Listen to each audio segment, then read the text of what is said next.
ठीक है।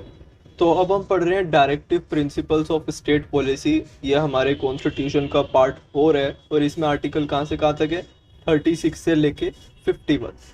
ये जो प्रिंसिपल्स हैं, provide the social and economic principles for Indian democracy, social and economic principles for Indian democracy and establishment of a welfare state. सबसे पहले हम कुछ एक्सेप्शंस पढ़ेंगे, जैसे कि है आर्टिकल 335, जो कि कौन से पार्ट में है, पार्ट 16 में। This is the duty of the state to provide reservation for SC and ST in post. ठीक है।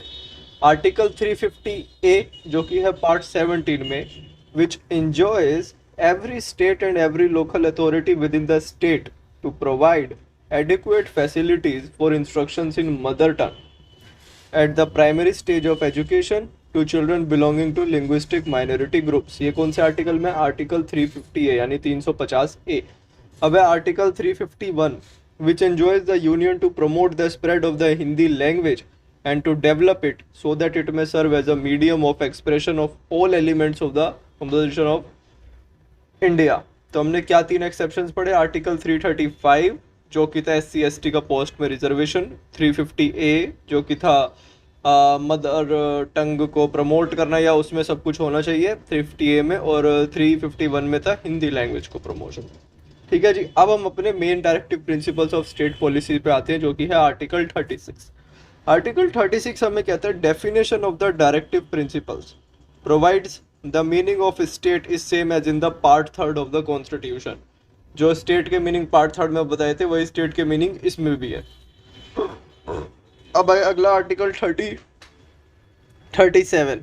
ठीक है। 37 हमें क्या कहता है कि the directive principle of state policy can not be challenged in the court, but the principles therein laid down are fundamental in governance of country and it is the duty of state to apply these principles in making the laws।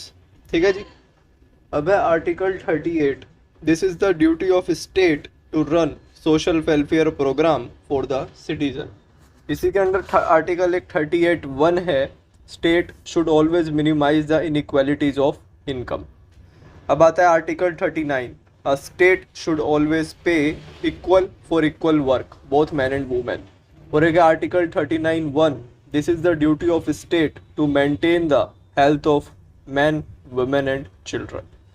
by article 39A, by 42nd constitution amendment act 1976, it provide equal justice and free legal aid। तो ये right to health भी हो सकता है या free legal aid, article 39A। Article 40 हमें कहता है कि every state should have the provision of panchayat. Her state के पास स्टेट पंचायत होनी चाहिए। आर्टिकल 41 हमें कहता है right to work, to education and public assistance in case of unemployment, old age, sickness and disablement etcetera. Article 42 हमें कहता है a state should provide just and human condition to work, state should provide maternity facilities to women. Article 43 हमें क्या कहता है, minimum wages for work, good lifestyles and development of cottage industries lives during work।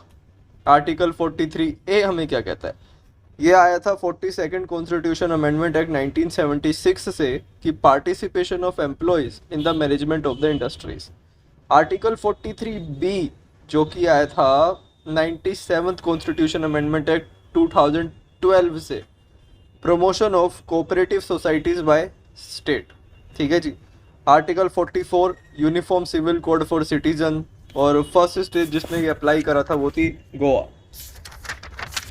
अब article 45 provision for early child education and care to children below the age of 6 years।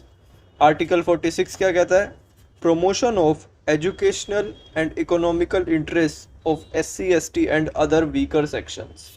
Article 47 to maintain the public health, state can ban any food or liquid item।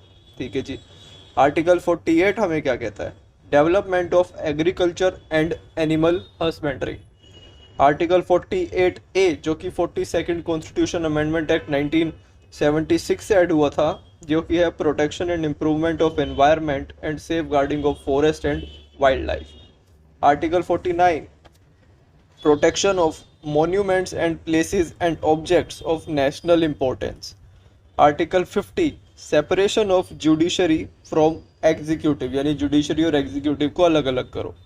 Article 51, promotion of international peace and security. अब हम पढ़ेंगे part 4A जो कि है fundamental duties. इसको अगर article के उसमें कहें तो article 51A. This part is added by the 42nd constitution amendment act 1976. This is also known as mini constitution. वो 42nd कॉन्स्टिट्यूशन अमेंडमेंट एक्ट को हम मिनी कॉन्स्टिट्यूशन भी कहते हैं. इसमें 59 provisions and 10 fundamental rights were added, but at present there are 11 fundamental duties, जिसमें कि 11th duty add हुई थी 86th constitution amendment act 2002 to provide the education to his child between age of 6 to 14 years. तो अब मैं आपको सारी fundamental duties बताता हूँ. तो पहली है to abide by the constitution and respect its institutions, national flag and anthem. To cherish and follow ideals of national freedom struggle. To uphold and protect sovereignty and integrity of India. To defend the country when called upon to do so, to promote the spirit of common brotherhood, to preserve the composite culture of country, to protect natural environment, to develop scientific temper, to safeguard public property, to strive towards excellence. Duty of all parents guardian to provide education to their children who are between 6 to 14 years of age.